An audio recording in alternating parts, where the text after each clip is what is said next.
जय हिंद दोस्तों। बिहार डीएलएड प्रवेश परीक्षा 2024 के लिए जीके जीएस में आज आपका प्रैक्टिस सेट नंबर 7 चलेगा, जिसमें साथियों हम लोग बहुत ही शानदार प्रश्नों का डिस्कशन करने वाले हैं। तो आप लोग पूरा वीडियो को ध्यान से देखिए। और साथियों, जैसे कि बिहार डीएलएड के लिए एग्ज़ाम डेट भी आ चुका है, 30 मार्च से बिहार डीएलएड का एग्ज़ाम स्टार्ट है।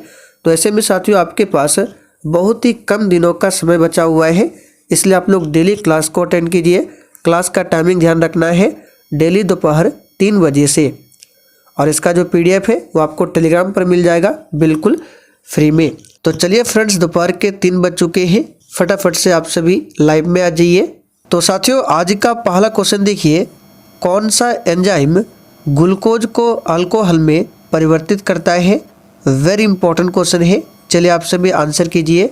कौन सा एंजाइम है जो ग्लूकोज को अल्कोहल में बदल देता है।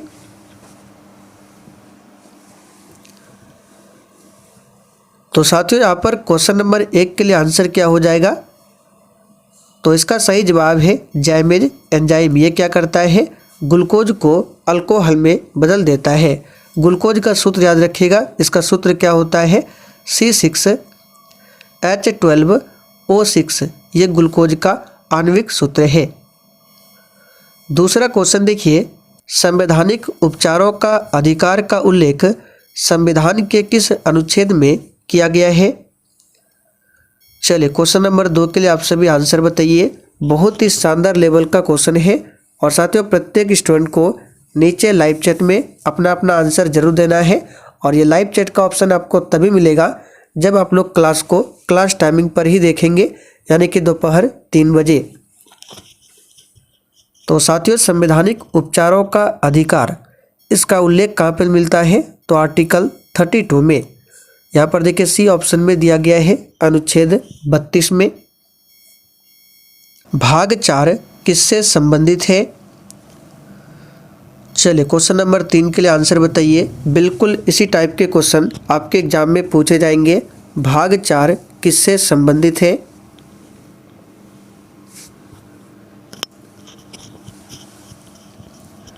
बिल्कुल सही आंसर दिए हैं, राज्य के नीति निर्देशक तत्व से भाग 4 संबंधित है। राज्य का नीति निर्देशक तत्व, इसे किस देश के संविधान से लिया गया है, तो इसे आयरलैंड देश के संविधान से लिया गया है, ध्यान रखिएगा। और इसका उल्लेख संविधान के अनुच्छेद 36 से लेकर 51 तक में मिलता है, और भाग 4 में। अकबर के राज दरबार में कितने रत्न थे।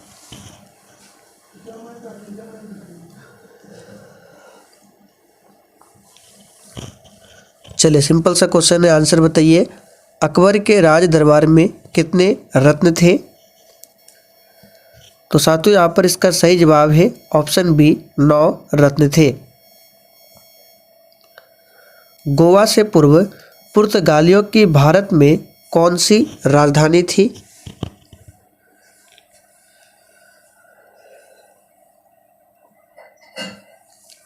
तो साथियों, गोवा से पूर्व पुर्तगालियों की भारत में कौन सी राजधानी थी, तो इसका सही जवाब है कोचीन। यहाँ पर ए ऑप्शन आपका सही जवाब है कोचीन। और गोवा की बात करें तो इसे पुर्तगालियों से कब आज़ाद कराया गया था, तो ये डेट पूछा जाता है 1961 में। अंग्रेजों ने बहादुर शाह द्वितीय को देश से निकालकर कहाँ पर भेजा था। चलिए क्वेश्चन नंबर 6 के लिए आंसर बताइए। बहादुर शाह द्वितीय कौन था, तो अंतिम मुगल सम्राट। तो साथियों, यहाँ पर इसका सही जवाब है रंगून भेजा था। यहाँ पर ए ऑप्शन जो ही बच्चे दिए हैं बिल्कुल सही जवाब है रंगून। रंगून कहाँ पर है, तो ये वर्मा में स्थित है। और वर्मा जो है इसका नया नाम हो गया है म्यांमार। नेशनल हेराल्ड समाचार पत्र को किसने प्रारंभ किया था।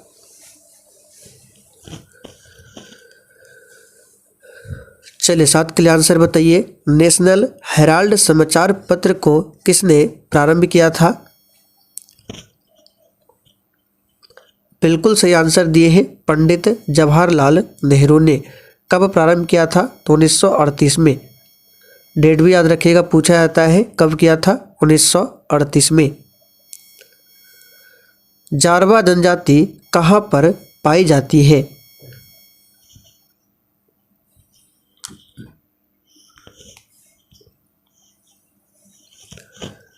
तो साथियों क्वेश्चन इंपॉर्टेंट है, जारवा जनजाति कहाँ पर पाई जाती है? तो याद रखिएगा अंडमान निकोबार में। यहाँ पर देखिए डी ऑप्शन आपका सही जवाब है, अंडमान निकोबार में।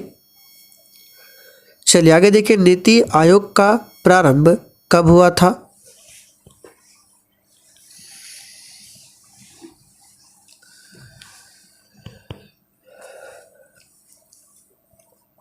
तो साथियों नीति आयोग की स्थापना की बात करें तो इसकी स्थापना जनवरी 2015 में किया गया था। नीति आयोग के वर्तमान में अध्यक्ष कौन है? तो प्रधानमंत्री नरेंद्र मोदी, यानी कि नीति आयोग के जो अध्यक्ष होते हैं वो खुद प्रधानमंत्री होते हैं।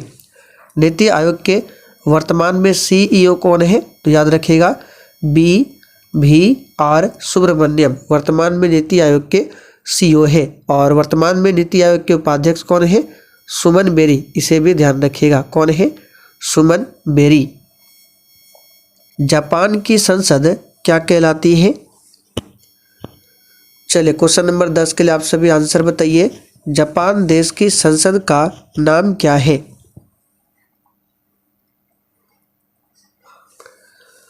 तो सिंपल सा क्वेश्चन है, जापान की संसद डाइट कहलाती है। यहाँ पर देखिए बी ऑप्शन में दिया हुआ है। जापान देश की राजधानी कहाँ पर है? तो जापान की राजधानी है टोक्यो। और यहाँ की मुद्रा का नाम क्या है? येन। और एक पूछा था नगुल ट्रम, यहाँ पे लिख देते हैं नगुल ट्रम, ये किस देश की मुद्रा का नाम है? तो इसे भी ध्यान रखिएगा, भूटान देश की मुद्रा का नाम है नगुल ट्रम। रियाल मुद्रा है।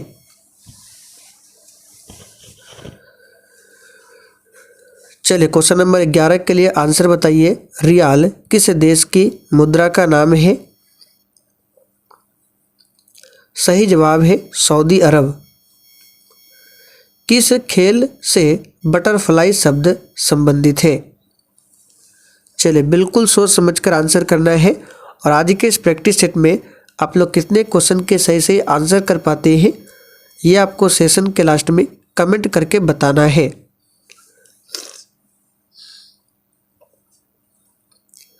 तो साथियों बटरफ्लाई शब्द ये किस खेल से संबंधित है? तो यहाँ पर इसका सही जवाब है तैराकी से। भारत में झीलों का शहर कौन सा है? इस क्वेश्चन पर आप सभी स्टार मार्क कर लीजिए, ये क्वेश्चन एग्जाम के लिए काफ़ी ज़्यादा इम्पोर्टेंट है।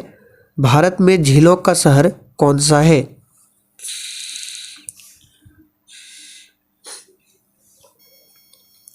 तो साथियों भारत में झीलों का शहर उदयपुर को कहा जाता है। यहाँ पर डी ऑप्शन आपका सही जवाब है उदयपुर। लखनऊ को नवाबों का शहर कहा जाता है। बेंगलुरु को सिलिकॉन सिटी के नाम से जाना जाता है। भारतीय कम्युनिस्ट पार्टी की स्थापना किसने किया था?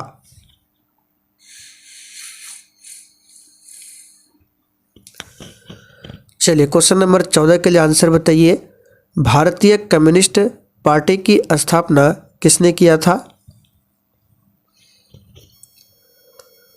तो साथियों इसकी स्थापना किया था सत्येंद्र नाथ बोस ने। कब किया था?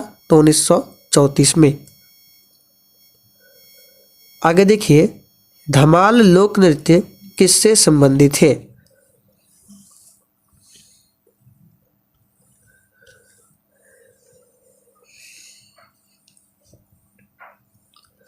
तो साथियों धमाल लोक नृत्य की बात करें ये आपका संबंधित हो जाएगा जम्मू और कश्मीर से।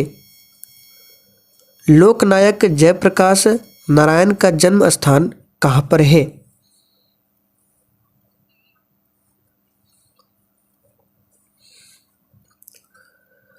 चलिए क्वेश्चन नंबर 16 के लिए आंसर बताइए। लोकनायक जयप्रकाश नारायण का जो जन्म स्थान है कहाँ पर है? इस पर भी स्टार मार्क कर लीजिए क्योंकि यह क्वेश्चन बिहार से संबंधित है। तो लोकनायक जयप्रकाश नारायण का जन्म बिहार के कहाँ पर हुआ था? तो सिताब दियारा, देखिए बी ऑप्शन में दिया हुआ है, यहाँ पर हुआ था। लोकनायक जयप्रकाश नारायण का जन्म कब हुआ था? तो डेट भी याद रखिएगा 1902 में हुआ था।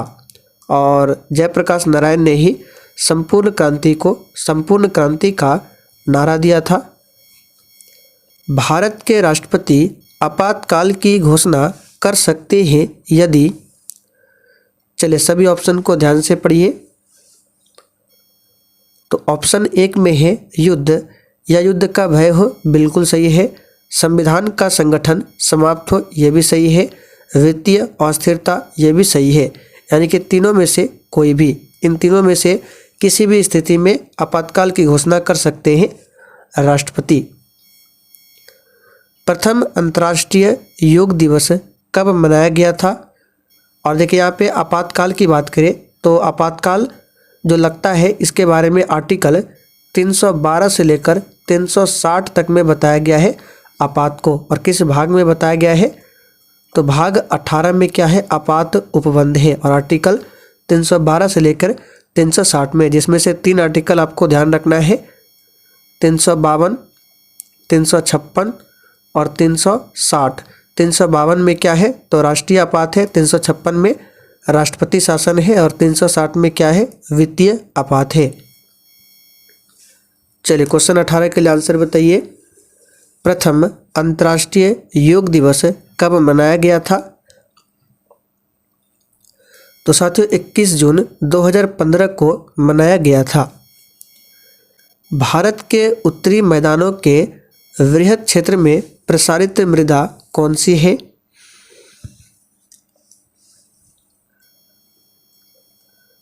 तो साथियों ये है जलोढ़ मृदा। यहाँ पर डी ऑप्शन आपका सही जवाब है। जलोढ़ मृदा 2 प्रकार की होती है, पुरानी जलोढ़ मृदा जिसे बांगर कहा जाता है और नई जलोढ़ मृदा जिसे खादर कहा जाता है।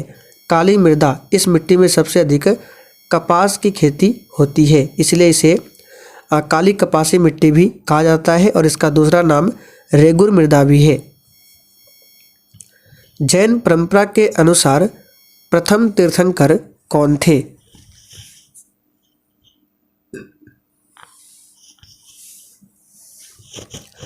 तो प्यारे साथियों जैन धर्म में टोटल 24 तीर्थंकर हुए हैं, जिसमें से प्रथम तीर्थंकर का नाम क्या है? ऋषभदेव। यहाँ पे देखिए सी ऑप्शन में दिया हुआ है। 23वें तीर्थंकर का नाम अक्सर पूछा जाता है, याद रखिएगा पार्श्वनाथ। पार्श्वनाथ जैन धर्म के 23वें तीर्थंकर है। और 24वें आप सभी जानते हैं महावीर स्वामी, जिनके बचपन का नाम वर्धमान था। बाबर ने अपने अनुभवों का वर्णन किसमें किया है?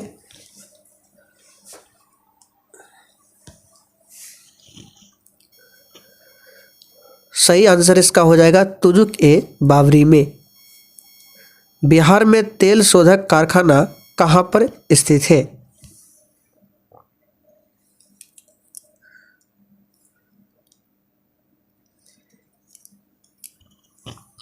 तो प्यारे साथियों बिहार में तेल शोधक कारखाना जो है ये बरौनी में स्थित है। कहाँ पर? बरौनी में। भूमिगत जल का कितना प्रतिशत भाग कृषि के लिए इस्तेमाल होता है? इस पर भी स्टार मार्क कर लीजिए, एग्जाम के लिए बहुत ही अच्छा क्वेश्चन है। भूमिगत जल का कितना प्रतिशत भाग कृषि के लिए इस्तेमाल होता है? तो साथियों ये है 92% भाग। बिहार का सर्वाधिक जनसंख्या वाला जिला कौन सा है?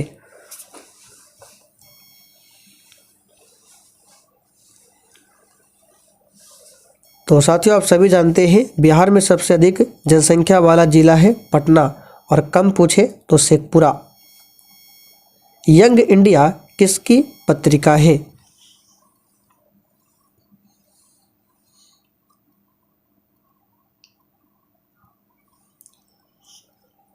तो साथियों यंग इंडिया की बात करें, ये महात्मा गांधी की पत्रिका है। यहाँ पर डी ऑप्शन आपका सही जवाब है, महात्मा गांधी जी।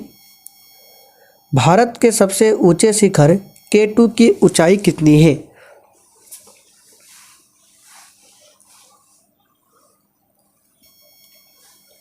चलिए आंसर कीजिए। तो K2 की ऊंचाई की बात करें, यह है 8611 मीटर। और ऑप्शन ए में है 8848 मीटर। ये क्या है? तो माउंट एवरेस्ट की ऊंचाई है 8848 मीटर, जबकि K2 की ऊंचाई कितनी है 8,611 मीटर। ब्रिटिश हाउस ऑफ कॉमन्स में सर्वप्रथम किस भारतीय ने आर्थिक निष्कासन सिद्धांत की भर्त्सना की थी?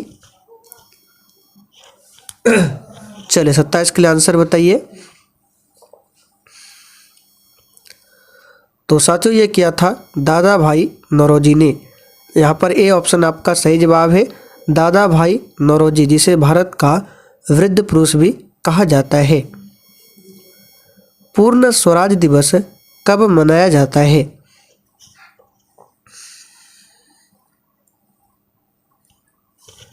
तो साथियों पूर्ण स्वराज दिवस जो है ये पहली बार कब मनाया गया था? तो इसका सही जवाब क्या है 26 जनवरी 1930 को।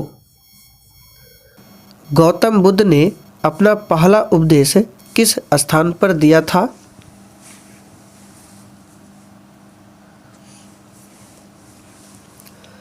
तो साथियों इसका सही जवाब है सारनाथ में, और इस पहले उपदेश को कहा गया धर्म चक्र प्रवर्तन। बोध गया में महात्मा बुद्ध को ज्ञान की प्राप्ति हुई थी। भारत के किस राज्य में विश्व का सबसे बड़ा थोरियम का भंडार मौजूद है?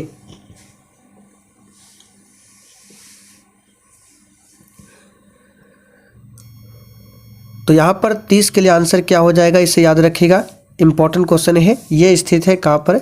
केरल में। पश्चिम बंगाल की सीमाएं कितने देशों के साथ लगी है?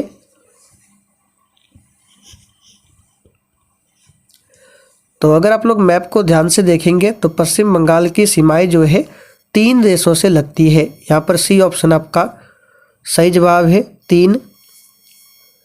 किस पेड़ से हम क्विनोन प्राप्त करते हैं? अच्छा, क्विनोन क्या है? तो मलेरिया की दवा है और इसे प्राप्त किया जाता है सिनकोना पेड़ की छाल से। यहाँ पर बी ऑप्शन आपका करेक्ट आंसर है। भारत में जूट का सर्वाधिक क्षेत्रफल किस राज्य में है? यानी कि भारत में किस राज्य में जूट का सबसे अधिक उत्पादन होता है? तो साथियों ये है पश्चिम बंगाल। यहाँ पर बी ऑप्शन आपका सही आंसर है। आप लोग कमेंट करके बताइए जूट उत्पादन में बिहार का कौन सा स्थान है? मसाला पदार्थ कौन सा है जो जड़ों से प्राप्त होता है?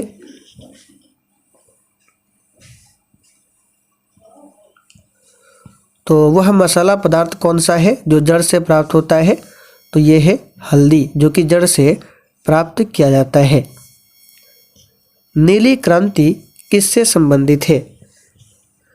चलिए आज के सेशन का ये लास्ट क्वेश्चन है, नीली क्रांति किससे संबंधित है? तो साथियों नीली क्रांति मछली उत्पादन से संबंधित है।